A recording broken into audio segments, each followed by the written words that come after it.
right now. Concentrate on me and Big D, and then I'll get to the fundraiser part of it. Right now, let's bring it up, tell you how that crab pot works.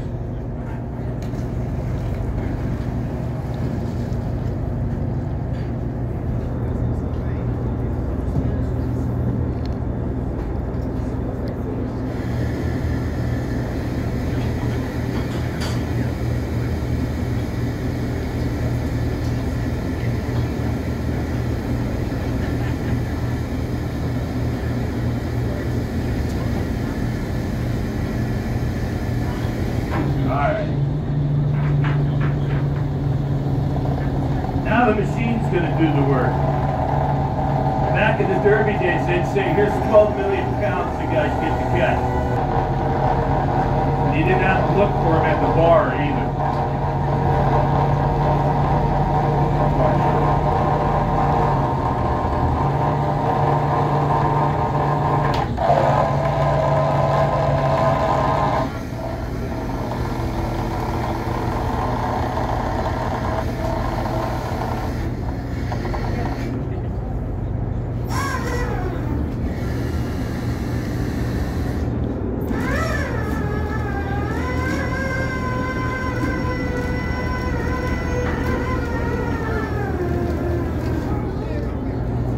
Okay. Wow, it's right. All right, here's our model crab.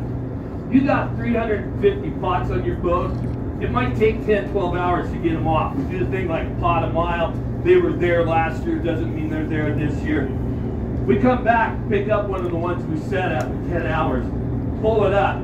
If it looks like this, we're excited. There's crab here, they're on the bite. I've got 3 riders going in my tunnel. They're not inside, that's why we call them riders. Big D's got a couple in his tunnel. Got a half dozen crab in there.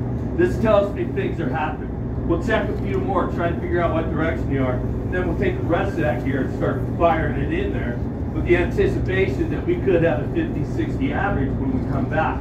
That doesn't always happen, but that's the pinnacle. You can get upwards of 80 to a pot. And they're going to be worth over $100 a piece. So, yeah, that's the exciting part. There, I'm going to dump it like this. And then when he gets up there, I'm going to start shaking this handle and everything's going to fall out on that table. 3 little steps. Works pretty good in a perfect world, but we don't fish in a perfect world. I've been standing here maybe 22 hours, haven't eaten. Getting a little cold, a little bit wet, starting to question some of my life choices. All I have to do is forget to put those hooks on. Forget that one little thing. And just doing that is going to put this pot down on that table. And it's either going to crush it or it's going to set them boys running. It's 850 pounds. But we're not going to be fishing in that bay. We're going to have, this boat's going to be rocking and rolling, and we're probably going to have waves coming up. So then when I forget those hooks, this pot's going all the way over to that rail, and it's going to take everything out between here and there. There's going to be guys scrambling, and everybody's seen it. They pretty much have nothing to rely on. So in every fishing community, you will find some form of the Fisherman's Fund Memorial. You'll find, they call it Fisherman's Wives. They'll do fundraisers and stuff. We turned this pot into a fundraiser of our own. One of our captains lost his brother in the fishing industry and put a tag on the middle of it. We have tags on all of our gear.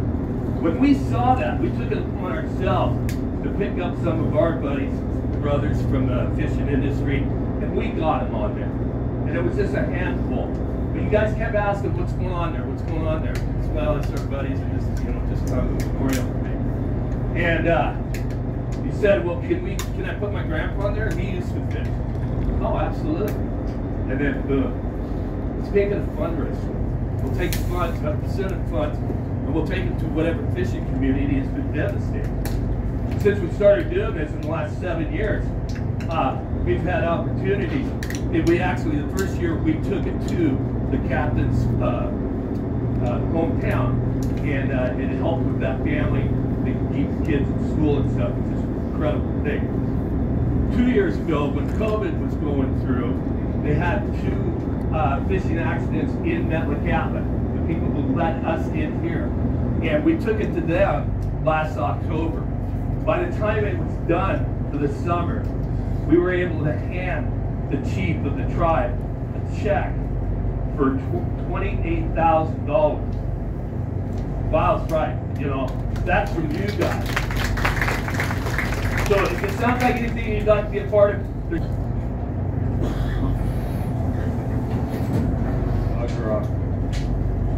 dogs are off. Get some line up on this puppy. This thing's 800 pounds. I'm gonna make sure I got some line on top of it. And that line that Andy's throwing on there, that's floating line, it's floating poly. And we're gonna put that on our pot. We want that line to get up and away from that pot as soon as possible. We don't want it chafing on anything. We don't want it to affect the way that that pot fishes. All right, I'm ready. And the other line, I'm ready when you guys are. Okay, is a sinking line. I'm ready. So pot's gone. it's going over. Watch your feet.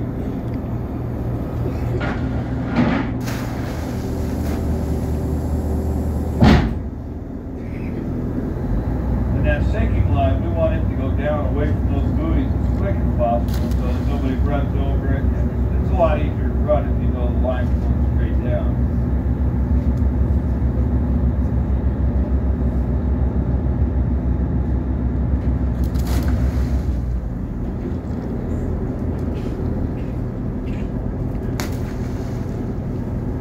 All right, money shot. If your camera's ready. Hold that hook. Oh man.